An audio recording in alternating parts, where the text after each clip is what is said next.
Nous lisons dans le livre des Nombres, chapitre 20, à partir du verset 2. Il n'y avait point d'eau pour l'assemblée, et l'on se souleva contre Moïse et Aaron. Les peuples chercha querelle à Moïse. Ils dirent, qu'en avons-nous expiré? Ils dirent, qu'en avons-nous expiré quand nos frères expirèrent devant l'Éternel? Pourquoi avez-vous fait venir l'assemblée de l'Éternel dans ce désert pour que nous y mourions, nous et notre bétail? Pourquoi nous avez-vous fait monter hors d'Égypte pour nous amener dans ces méchants lieux? Ce n'est pas un lieu où l'on puisse s'aimer, et il n'y a ni figuier, ni vigne, ni grenadier, ni d'eau à boire. Moïse et Aaron s'éloignèrent de l'assemblée pour aller à l'entrée de la tente d'assignation. Ils tombèrent sur leur visage, et la gloire de l'Éternel leur apparut. L'Éternel parla à Moïse et dit, prends la verge et convoque l'assemblée, toi et ton frère Aaron. Vous parlerez en leur présence au rocher, il donnera ses eaux. Tu feras sortir pour eux de l'eau du rocher, et tu abreuveras l'assemblée et leur bétail. Amen. Amen. Amen. Nous allons prier. Seigneur Jésus, notre Dieu, nous avons lu ta parole. Seigneur Jésus, toi-même, tu peux donner les contextes, Seigneur. Seigneur Jésus, je m'abandonne à toi. Je voudrais que tu puisses m'écarter, Seigneur, et que toi, tu puisses parler, Seigneur. Que tu fasses sortir quelque chose qui va nous aider, Seigneur. Je t'abandonne, Seigneur Jésus, ce moment. Sois au milieu de nous, au nom de Jésus-Christ. Amen. Amen. Amen. Nous avons lu dans la Bible, dans les livres de Nombres, il est dit que il n'y avait point d'eau pour l'assemblée. Les peuples n'avaient pas d'eau. Alors ils se sont soulevés contre Moïse et contre Aaron. Il n'y avait point d'eau pour l'assemblée. Il n'y avait point d'eau. Alors quand ils ont vu qu'il n'y avait pas d'eau, les peuples se sont soulevés contre Moïse et contre Aaron. Ils disaient que pourquoi tu nous as amenés ici? Pourquoi tu nous as amenés dans ces déserts où on ne peut pas même avoir de l'eau, où on ne peut pas planter? Pourquoi tu nous as amenés pour mourir ici? Nous devrions même mourir en Égypte que mourir ici. Ils avaient oublié tout ce que Dieu avait fait pour eux. Ils étaient des ingrats. Ils murmuraient contre Dieu, ils murmuraient contre Moïse. C'était à cause de leurs péchés que Dieu les a laissés comme ça. Mais Moïse, en tant que prophète, voyait que les peuples, malgré qu'ils avaient péché, les peuples avaient besoin de l'eau. Moïse et Aaron se sont retirés pour aller prier, pour aller demander la miséricorde de Dieu. Et Dieu les a dit, convoque l'assemblée, prends la verge, convoque l'assemblée. Malgré qu'ils sont rebelles, convoque l'assemblée. Et parle au rocher, et le rocher donnera des ciseaux. Amen. Alors, qu'est-ce qui est arrivé? Pourquoi c'est arrivé comme ça? C'était à cause de leur péché. Parce qu'ils étaient ingrats, ils étaient rebelles. Malgré que tout ce que Dieu faisait pour eux, ils oubliaient. Ils oubliaient. Ils n'étaient pas sincères. Leur cœur n'était pas à Dieu. Ils n'avaient pas donné leur cœur à Dieu. Alors, si vous voulez bien comprendre cette histoire au désert, comment ils se sont comportés au désert, je vous prie de prendre encore nos Bibles dans les livres des psaumes, les psaumes 78. C'est là que Asaph a tout expliqué comment ils étaient. Ils étaient des rebelles. Alors nous allons prendre nos Bibles dans les livres des psaumes, les psaumes 78. Nous allons essayer de lire et comprendre. Parce que cette église-là, Israël, c'est le type de l'église aujourd'hui. Et ils étaient conduits littéralement par Dieu et nous sommes conduits spirituellement. Et cette même promesse que Dieu fait pour eux, avait fait pour eux, il fait aussi de même pour nous. Et si nous aussi nous nous conduisons comme eux, Dieu va aussi retirer ses bénédictions. Amen. Alors nous lisons dans les livres des psaumes 78.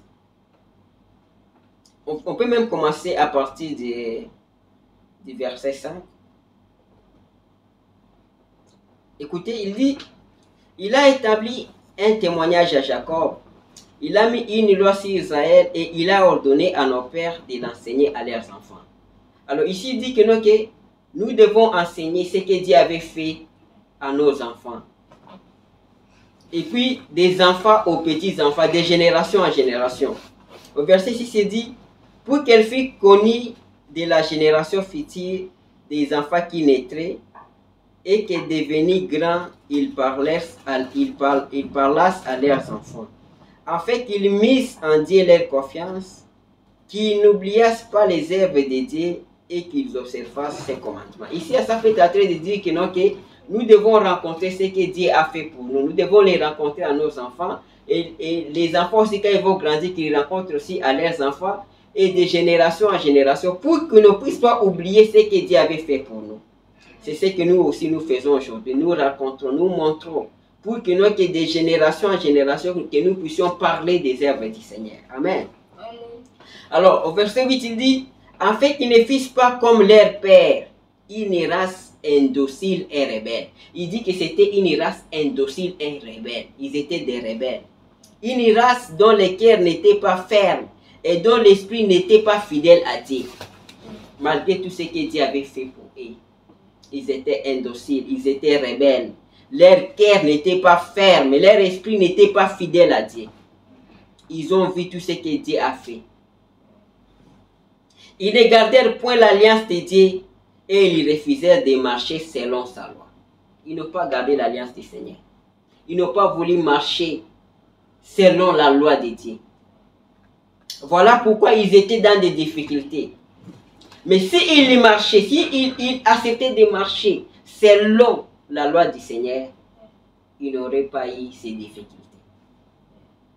Et c'est la même chose avec nous. Parce qu'ils étaient conduits. Littéralement, nous sommes conduits spirituellement. Si nous aussi, nous allons marcher, nous allons observer la loi du Seigneur, on ne manquera pas d'eau. On ne sera pas malade. On n'aura pas de problèmes. Amen. Écoutez le verset 11, il dit, ils mirent en oubli ces œuvres, ces merveilles qu'il leur avait fait voir. Et ils ont oublié. Tout ce que Dieu avait fait pour eux, ils ont oublié. Dieu avait ouvert pour eux la mer Rouge.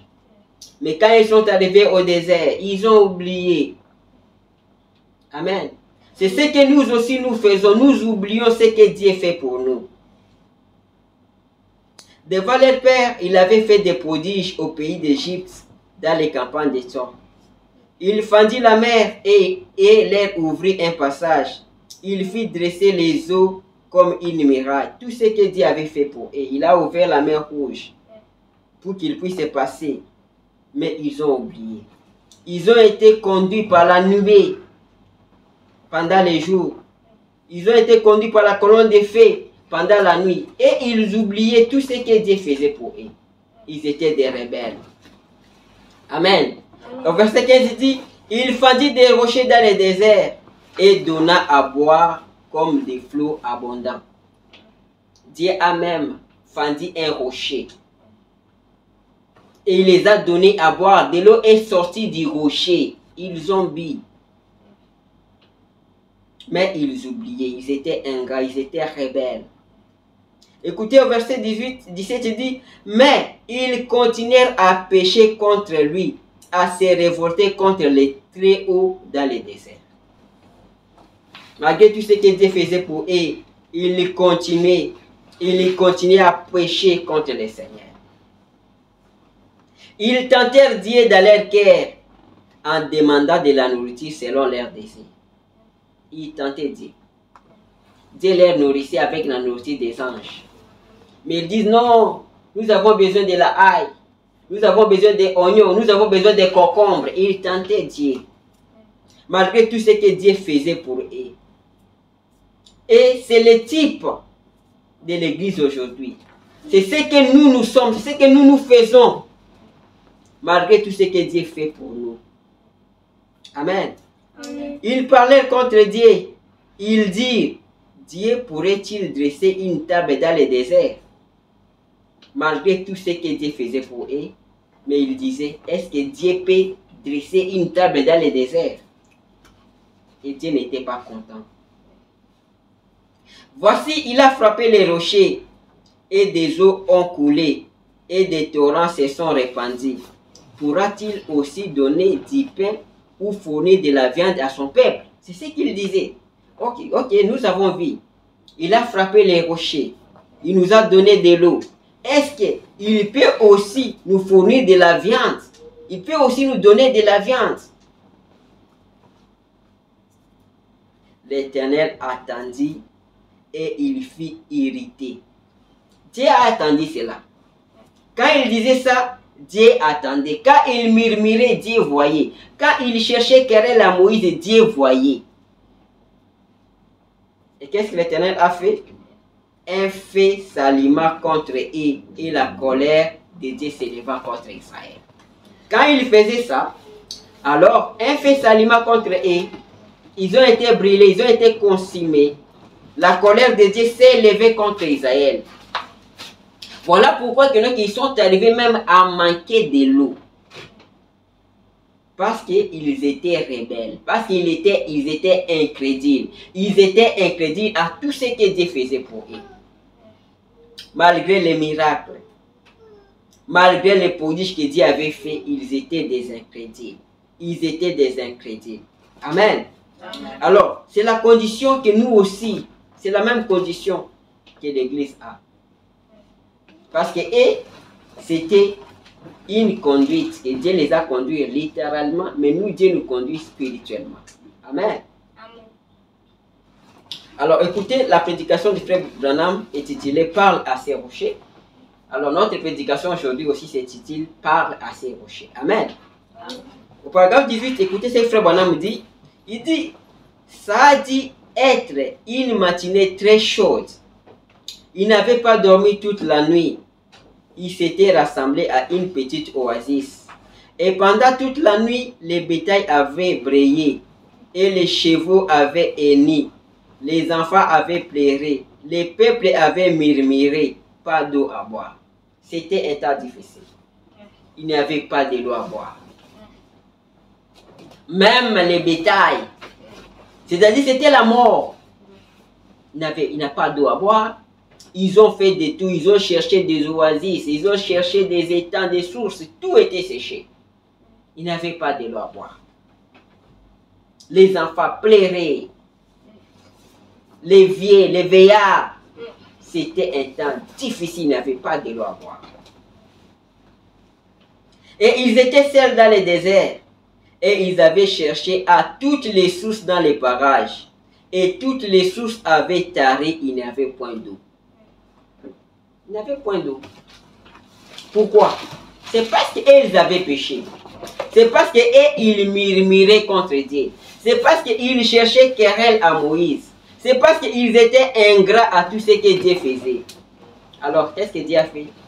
Dieu a fait tarir toutes les sources. Il n'y a point d'eau. Amen. Amen.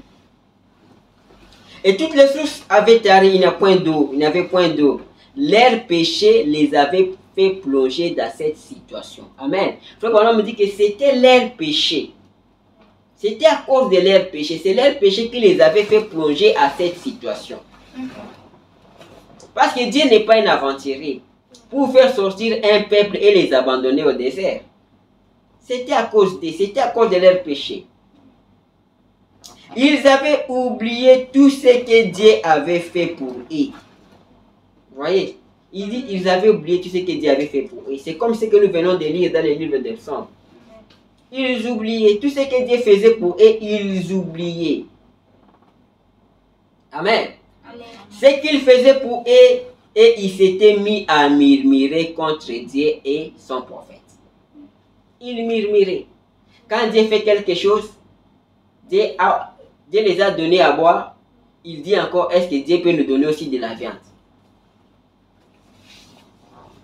Et pourtant, qu'est-ce que Dieu a fait? Dieu a fait pleuvoir de la nourriture, la viande venant du ciel pour eux. Ils portaient des habits pendant 40 ans. Ces habits-là étaient toujours neufs. Leurs chaussures mais ils étaient des rebelles. Leur cœur était indocile, c'était des enfants indociles. Et cela les avait amenés dans le désert, à un endroit désert, point d'eau, rien pour leurs enfants et point de nourriture à manger, point d'eau à boire. Leur péché, c'était à cause de leur péché qu'ils sont arrivés à ce point-là. Parce qu'ils murmuraient, ils oubliaient ce que Dieu faisait. Alors cela fait quoi? Cela les a conduits à un point que il n'y a même pas de l'eau à boire. Il n'y a point de nourriture. Il n'a rien. Est-ce que Dieu peut faire ça à ses enfants? Non. Ce n'était pas la force de Dieu. C'était à cause de, c'était leur propre faute. Amen. Frère Branham dit, c'est une chose horrible quand les peuples pêchent. C'est un type très frappant du monde aujourd'hui. Il dit, c'est le type aussi de nous aujourd'hui. Quand vous péchez, quand vous abandonnez le Seigneur, quand vous ne voulez pas suivre sa voie, c'est ça. Vous allez vous retrouver dans des situations difficiles au point que vous commencez à vous demander où est le Dieu, où est le Dieu de la Bible. Dieu est toujours là. C'est à cause de toi, c'est à cause de moi, c'est à cause de votre péché, votre incrédulité. Amen. Au paragraphe 19, écoutez, frère Branham dit, Dieu avait promis de pourvoir à tous leurs besoins depuis l'Égypte jusqu'à la terre promise. Amen. C'était ça la promesse de Dieu. Dieu avait promis qu'il va pourvoir à tous leurs besoins de l'Égypte jusqu'à la terre promise. C'était ça la promesse de Dieu. Alors, pourquoi nous voyons que qu'ils se retrouvent et qu'il n'y a point d'eau, il n'y a point de nourriture? C'est à cause de leur péché. Écoutez, frère Branham dit, Dieu a promis de pourvoir à tous nos besoins jusqu'à ce que nous atteignions la terre promise. Amen. Il a dit, de même Dieu avait promis de pourvoir à leurs besoins et de même aussi, nous aussi, Dieu a promis de pourvoir à tous nos besoins. Amen. Il dit, de même, Dieu avait promis de pourvoir à tous leurs besoins jusqu'à la terre promise. De même, Dieu a promis aussi de pourvoir à tous nos besoins jusqu'à la terre promise. Jusqu'à la fin de nos vies, Dieu a promis aussi de pourvoir aussi à nos besoins. Amen. Il dit, et qu'il n'y aurait point de malades parmi nous si nous gardions les promesses de Dieu. Il dit, si nous gardons les promesses de Dieu, si nous acceptons de marcher selon la loi de Dieu, il n'y aura pas de malades parmi nous. Il n'y aura pas de problèmes, il n'y aura pas de difficultés. Parce que c'est une promesse, c'est la promesse de Dieu. Dieu a promis. Amen. Mais ils sont arrivés dans cette condition, pourquoi? C'était à cause de leur péché. Et frère Branham nous dit, qu'est-ce que le péché? Ça c'est au paragraphe 20. Il dit le péché c'est l'incrédulité.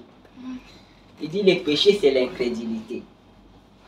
L'incrédulité c'est le seul péché qui soit boire, fumer, jouer à l'argent, commettre adultère, ce n'est pas cela le péché. Ce sont des attributs de l'incrédulité.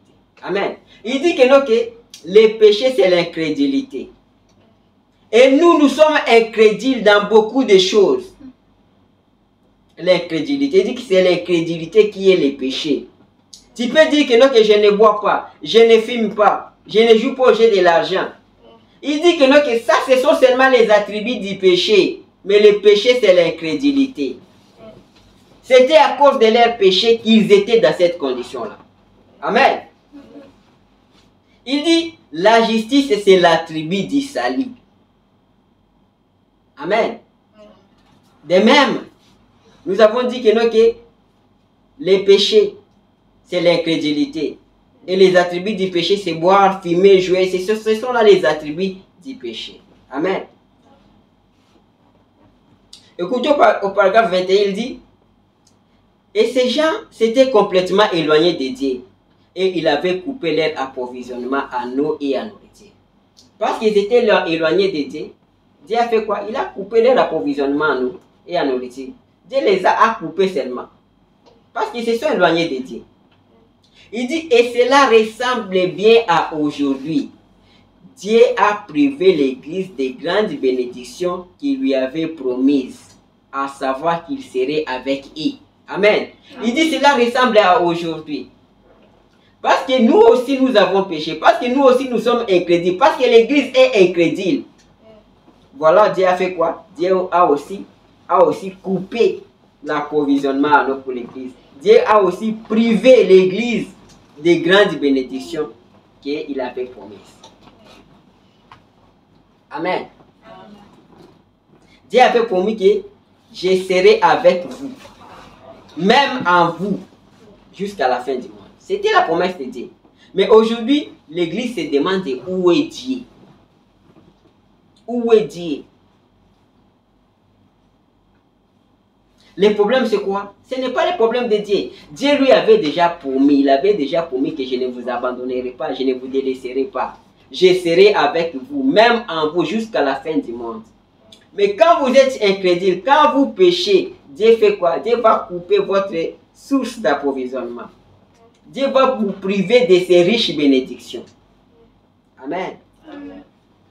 Le Seigneur avait dit que les œuvres que j'ai faites, vous les ferez aussi. Je ne te délaisserai point, ni ne t'abandonnerai. Je serai toujours avec toi, même jusqu'à la fin. Ça, c'était la promesse de Dieu.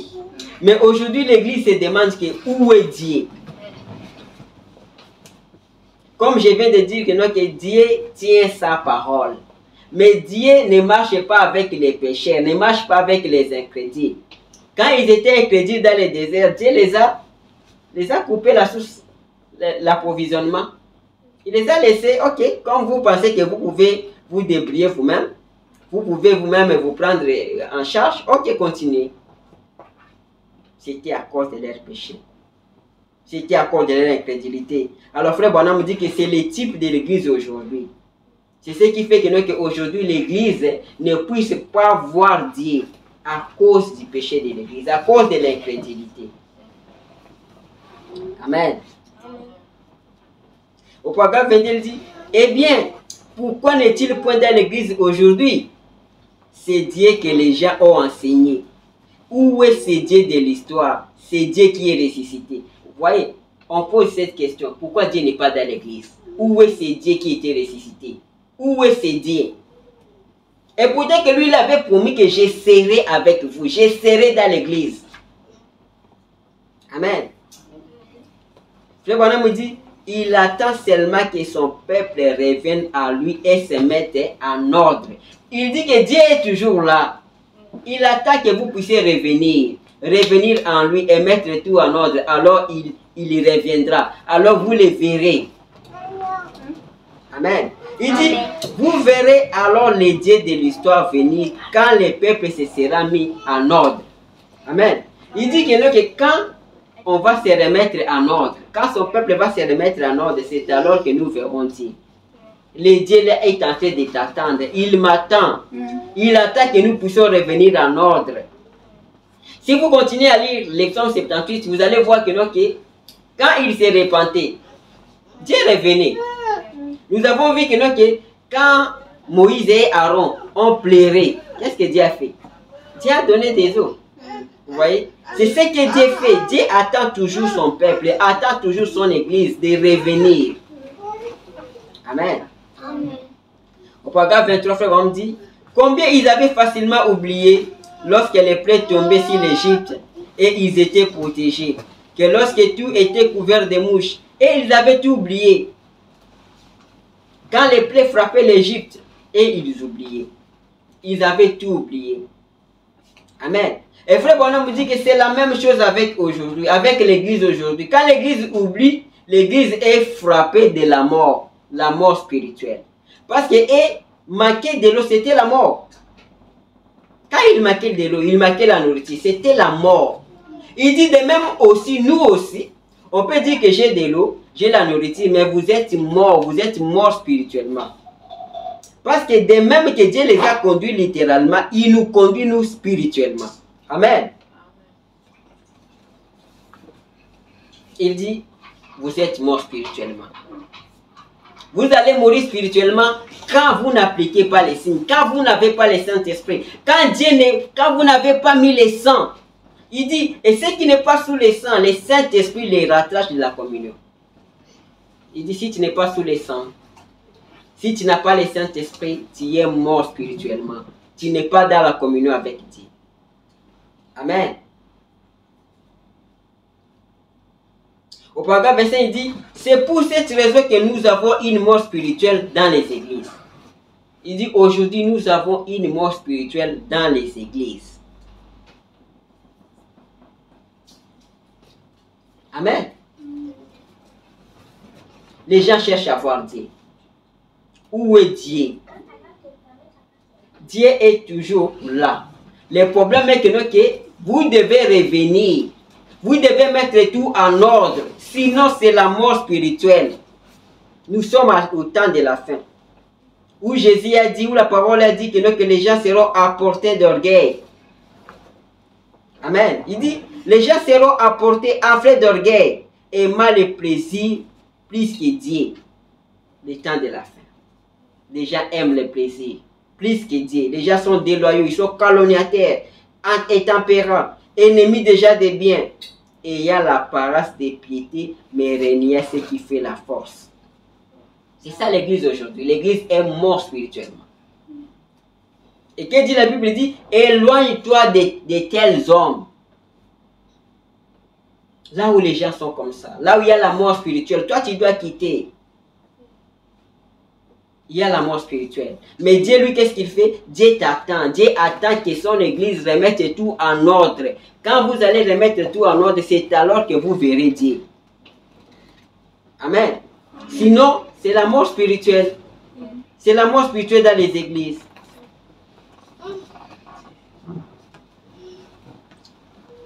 Amen. Alors, au paragraphe 38, Frère Branham nous dit ceci. Écoutez, maintenant nous commençons notre prédication. Notre prédication s'intitule « Parle au rocher ». Au paragraphe 38, Frère Branham nous dit « Oh, la seule chose qu'il nous faut faire aujourd'hui, c'est exactement comme autrefois, c'est de parler au rocher. » Amen. Il dit la même chose que nous avons à faire aujourd'hui, c'est faire comme eux avaient fait autrefois. Nous devons parler au rocher. Et le rocher, c'est le Seigneur Jésus-Christ. Vous devez lui parler. Comme eux, quand ils étaient dans l'angle de la mort, quand ils étaient arrivés au point que la mort les avait frappés, qu'est-ce que Moïse avait fait? Moïse avait parlé au rocher. Et le rocher donne toujours de son eau. Et le rocher, c'est le Seigneur Jésus-Christ. Amen. Il dit, oh, la seule chose que nous avons à faire aujourd'hui, c'est exactement comme autrefois, c'est de parler au rocher. Peu importe si toutes les autres sources sont tarées, que tout le reste soit perdu et parti. La seule chose que nous devons faire, c'est toujours d'avancer et de parler au rocher. Et le rocher est toujours capable de donner des ciseaux. Amen. Amen. Alors, c'est ça la situation que vous avez, la situation que nous avons. La solution, c'est de parler au rocher. C'est de revenir, c'est de remettre tout en ordre et de parler au rocher. Le rocher, c'est le Seigneur Jésus-Christ. Parle au rocher, il va donner des ciseaux. Nous avons vu que quand Moïse a parlé au rocher, Dieu a donné de l'eau et ils ont été sauvés. Amen. De même, nous aussi, nous devons parler au rocher. Le rocher, c'est Christ. Le rocher, c'est le Seigneur Jésus-Christ. Il est toujours prêt. Il nous attend. Il t'attend que tu remettes tout en ordre. Quand tu remettras tout en ordre, alors, il va te donner des ciseaux. Il dit, parle au rocher et le rocher donnera des ciseaux. Le rocher, c'est le Seigneur Jésus-Christ. Ce que tu as à faire, c'est de parler au rocher. C'est de remettre tout en ordre. C'est de se repentir. Reviens au Seigneur. Seigneur, j'ai tort. Seigneur, j'ai fait ceci. J'ai fait ceci. Seigneur, pardonne-moi. Parle au rocher. Il est toujours là. Il est toujours prêt à te donner des ciseaux. Amen. Il dit, quelle sorte d'eau? Les eaux de la vie. Il dit, le Seigneur donne les eaux de la vie. Toi, parle au rocher, il va te donner les eaux de la vie. Amen. C'est le genre d'eau qu'il donnera. Dieu l'avait promis et Dieu le fera. Amen. Dieu avait promis. Il avait promis de prendre soin de son église. Il avait promis de prendre soin de ses enfants. Ton problème, c'est de parler au rocher, c'est de revenir, c'est d'arranger ta vie. Amen. Il dit, oh, c'est cela le problème aujourd'hui.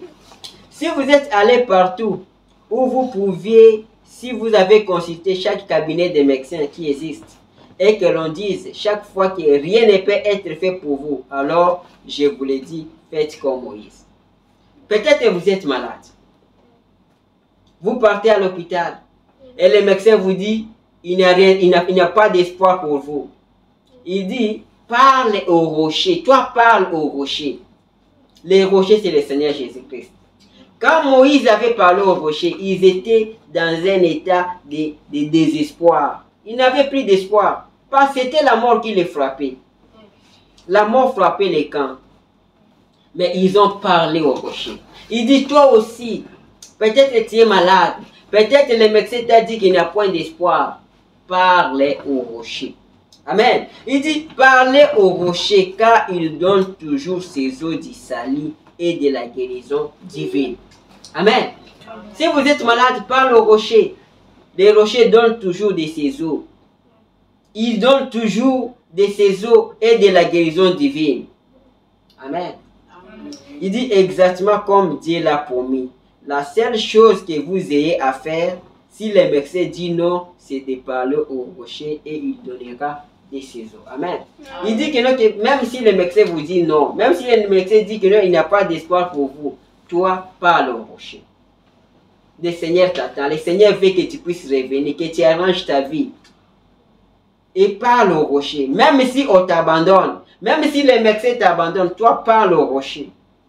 Amen. C'est comme Agar.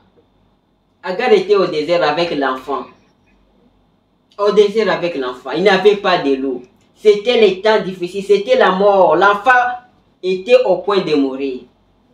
Qu'est-ce qu'Agar a fait? Agar a parlé au rocher. Agar a prié.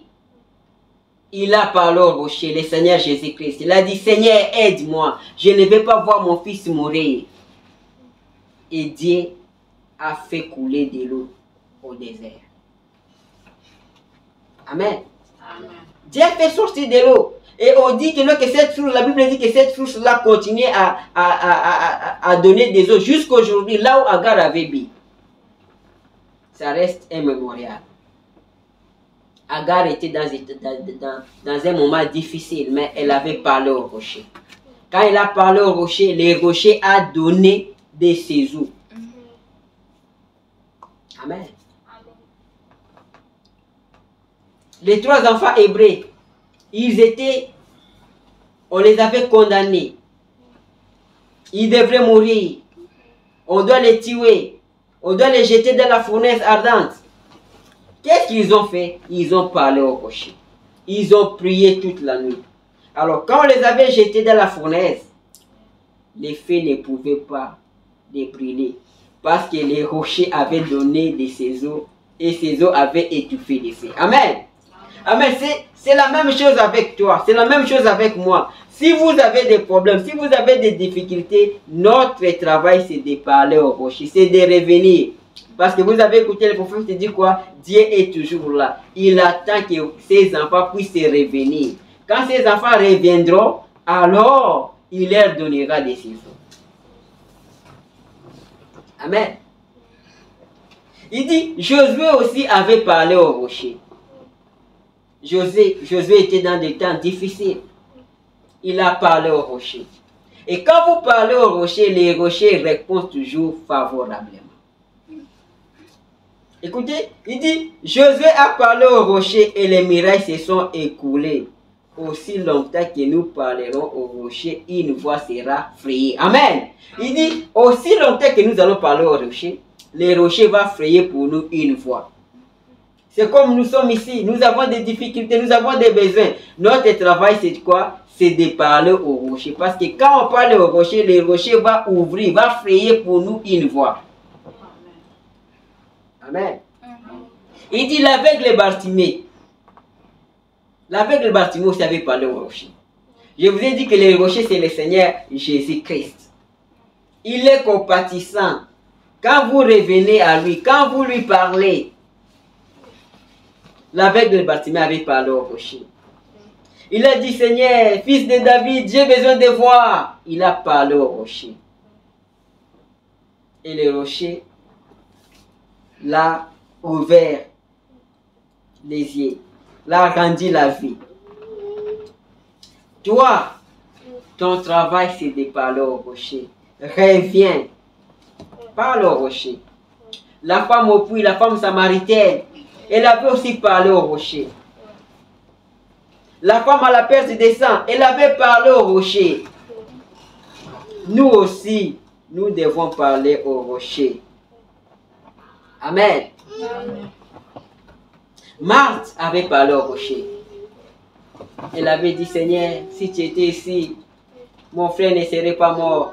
Mais le rocher l'avait dit quoi? Je suis la résurrection. Ton frère vivra, ton frère va ressusciter. Amen. Il n'y a rien qui soit impossible au rocher, le Seigneur Jésus-Christ. Amen. Amen.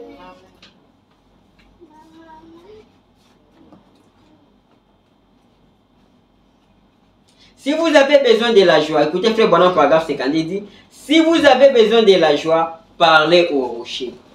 Si vous avez besoin du salut, parlez au rocher.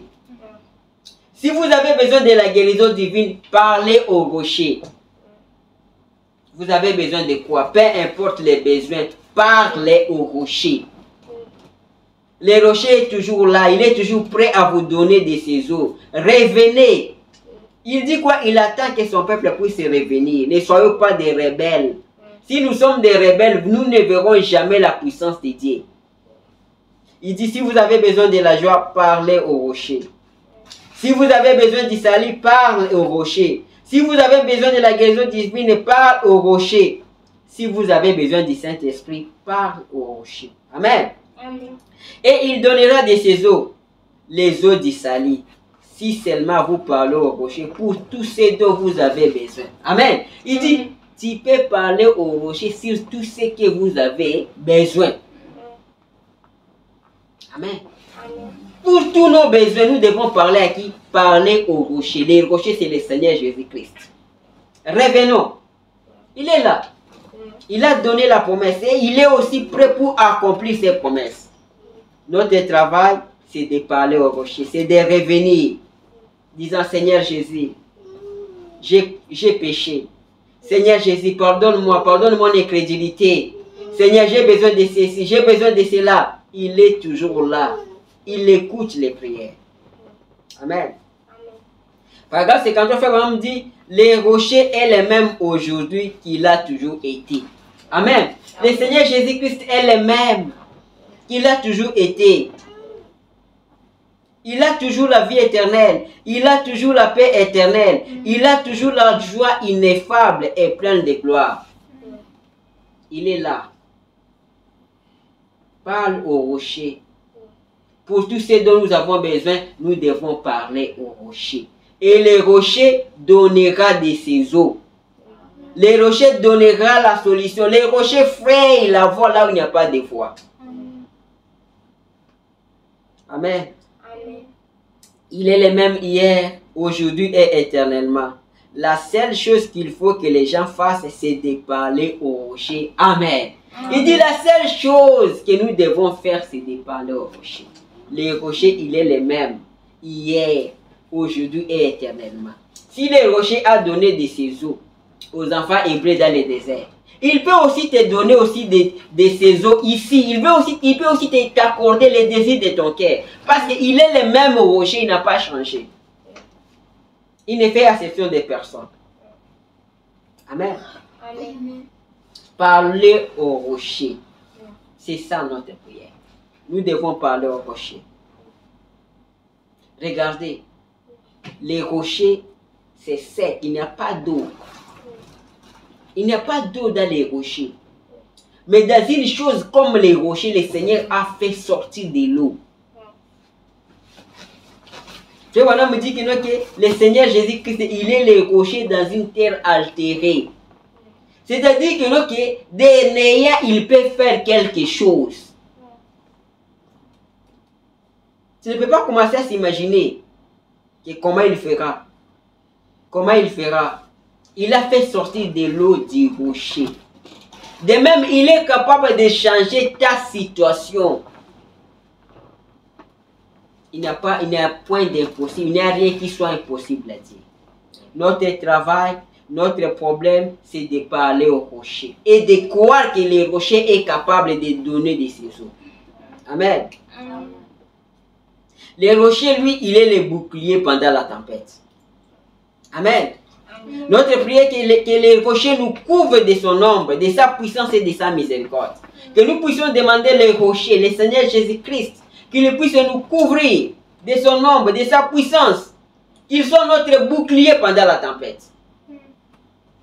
Parce que lui, il est le Dieu infini. Notre travail, c'est de lui parler. Nous-mêmes ici, nous sommes des nécessités. Nous avons des besoins. Nous devons revenir disant, Seigneur Jésus, tu n'as pas changé. Seigneur, nous reconnaissons notre incrédulité. Pardonne notre incrédulité. Seigneur, nous avons besoin que tu nous donnes de tes eaux. Nous avons besoin que tu nous aides. Tu nous donnes ceci. Que chacun puisse dire au Seigneur. Parce qu'il est le même rocher, il n'a pas changé. Amen. Frère Bonhomme dit, Moïse était sans espoir. Ils étaient dans le désert, là où il n'y avait point d'eau. Mais ils ont parlé au rocher et le rocher s'est transformé en puits jaillissant. Et ils ont tous bu et ils ont eu la vie sauve. Amen. Ils étaient sans espoir. Nous aussi, nous sommes sans espoir. Mais nous devons parler au rocher. Le rocher, le Seigneur Jésus-Christ. Il est capable de transformer les rochers et de jaillir de l'eau, sortant du rocher, sortant de rien. Amen. Amen. Le Seigneur Jésus, c'est lui la fontaine qui ne tarit jamais. Lui, il ne tarit jamais. Toutes les autres sources étaient taries. Mais lui, la fontaine de la vie, le Seigneur Jésus-Christ, lui ne tarit pas. Amen. Amen. Écoutez, frère Bonhomme dit, puisse-t-il voir aujourd'hui que le rocher est encore vivant? Amen. Il dit, Seigneur Jésus, fais que les gens, fais que ces peuples ici puissent voir que toi, le Seigneur Jésus-Christ, le rocher, tu es toujours vivant. Amen. Amen. Tu es toujours le même. Comme tu avais exaucé la prière des autres, exauce aussi leur prière. Accorde aussi leurs désirs. Amen. Amen. Que le rocher est ressuscité des morts. Que le rocher est dans les pays aujourd'hui. Amen. Que vous puissiez voir ça. Que nous puissions voir ces dieux-là de l'histoire devenir réels. Amen. Amen. Il dit, il veut seulement que son peuple puisse revenir. Que nous puissions revenir. Le rocher est toujours là. Il est un abri pendant la tempête. Que le peuple y court et se trouve en sécurité. Il est notre abri. Pendant la tempête, pendant les temps difficiles, c'est notre abri. Nous devons trouver notre sécurité au Seigneur, au rocher, le Seigneur Jésus-Christ. Amen. Amen. Frère Bonhomme me dit, parlez au rocher. Si vous êtes malade, parlez au rocher. Si vous avez un besoin, parlez au rocher. Le rocher est toujours là. Et il va donner des saisons. Il dit que la mort entre furtivement dans votre chambre. Parlez au rocher. Amen. Il dit que la mort entre furtivement dans votre chambre. Parlez au rocher.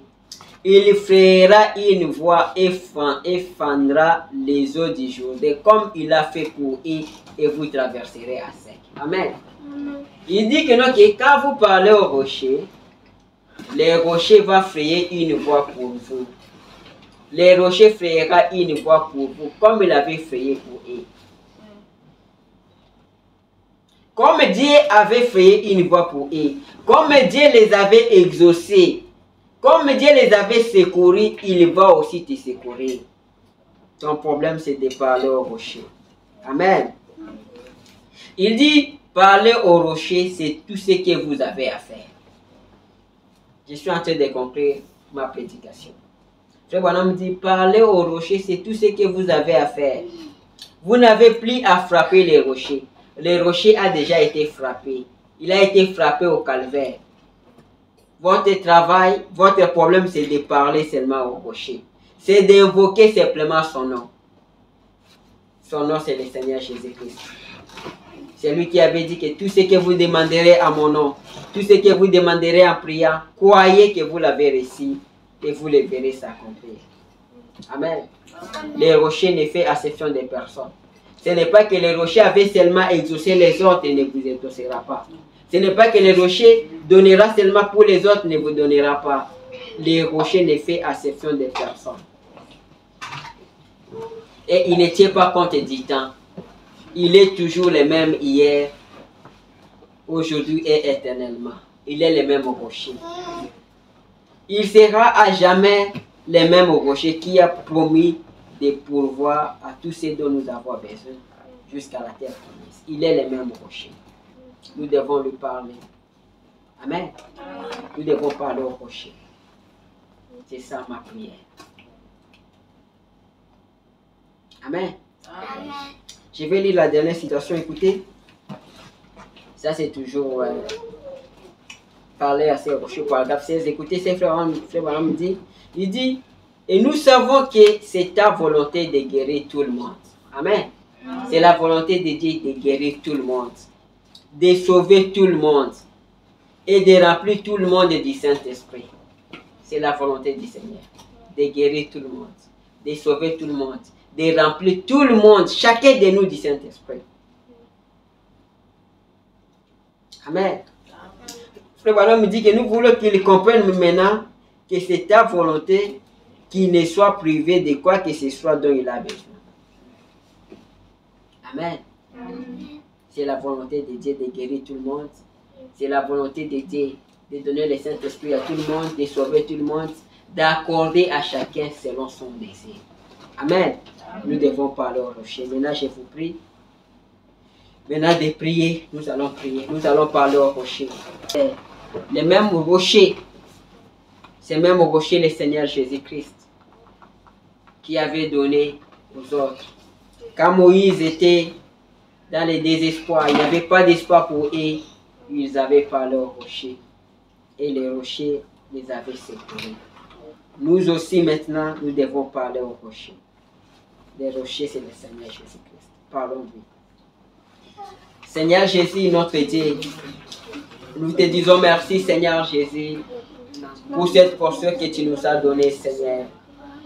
Seigneur Jésus-Christ, toi tu avais promis, Seigneur Jésus-Christ, de prendre soin de ton Église, de prendre soin de ton peuple, Seigneur. C'était à cause de leurs péchés qu'ils se sont retrouvés au point qu'ils n'avaient pas de l'eau, ils n'avaient pas de nourriture à manger. Seigneur Jésus, c'est notre type pour aujourd'hui. C'est à cause de notre incrédulité, Seigneur, que nous nous retrouvons dans des situations difficiles. Parce que, Seigneur, toi, tu avais promis, tu avais dit que je ne vous laisserai pas, je ne vous abandonnerai pas, je ne vous délaisserai pas. Seigneur Jésus, nous aussi, nous revenons, Seigneur. Nous reconnaissons notre péché, nous reconnaissons notre incrédulité, notre faute. Et nous disons, Seigneur Jésus, pardonne-nous. Pardonne notre incrédulité, Seigneur. Aide-nous, Seigneur Jésus. Nous revenons, comme tu dis, comme ton prophète a dit, que toi tu attends seulement que ton peuple puisse revenir, que tes enfants puissent revenir. Seigneur, nous revenons. Nous disons, Seigneur Jésus, pardonne-nous. Pardonne nos péchés, pardonne nos iniquités. Seigneur Jésus, nous avons besoin de toi. Nous avons besoin de toi, Seigneur. Tu ne fais exception de personne. Comme tu avais secouru les autres, Seigneur, secours-nous aussi, Seigneur. Nous avons des besoins, Seigneur Jésus. Seigneur Jésus, aide-nous, Seigneur. Nous sommes dans ces pays avec des enfants, Seigneur. Nous avons, Seigneur, besoin de toi. Nous avons besoin des moyens. Nous avons besoin de l'argent. Nous avons besoin, Seigneur, des documents. Nous avons besoin que tu changes notre situation. Oh, Seigneur Jésus, viens à notre secours. Viens nous aider, Seigneur. Seigneur, accorde à chacun selon ses désirs, Seigneur. Je t'abandonne ma femme, je t'abandonne mes enfants. Seigneur Jésus, nous voulons, Seigneur Jésus-Christ, que toi, le Dieu de l'histoire, que tu puisses quitter l'histoire et que tu deviennes réel, Seigneur. Que mes enfants puissent témoigner, que ma femme puisse témoigner, que je puisse témoigner que le Dieu de la Bible, le Dieu de Branham est aussi notre Dieu. Seigneur Jésus, fais pour nous tes merveilles, Seigneur. Fais pour nous des biens, Seigneur. Nous avons besoin de toi. Toi, les rochers, toi, le Seigneur Jésus-Christ. Nous avons besoin de toi, Seigneur. Seigneur, aide-nous, change notre situation, change notre vie. Regarde, les enfants ne vont pas à l'école. Regarde-nous, Seigneur, on n'a pas les moyens, on n'a pas l'argent, Seigneur. Regarde, Seigneur Jésus, nous devons payer la maison. Nous devons, Seigneur Jésus-Christ, renouveler encore le contrat. Seigneur Jésus, nous sommes dans ce pays. C'est toi qui nous as amenés ici. Nous avons besoin que tu nous aides. Nous avons besoin que tu nous secours. Tu es notre rocher. Tu es le rocher, tu es le même, Seigneur. Seigneur Jésus, quand Agar t'a parlé, Seigneur, tu es venu au secours. Alors qu'elle était dans un état de désespoir.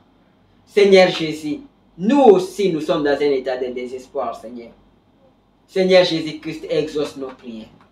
Seigneur Jésus, fais sortir des eaux. Fais sortir des eaux, les eaux de la vie, Seigneur. Pour que, Seigneur, nous puissions, Seigneur, boire et que nous puissions vivre, Seigneur. Nous nous remettons en toi, Seigneur.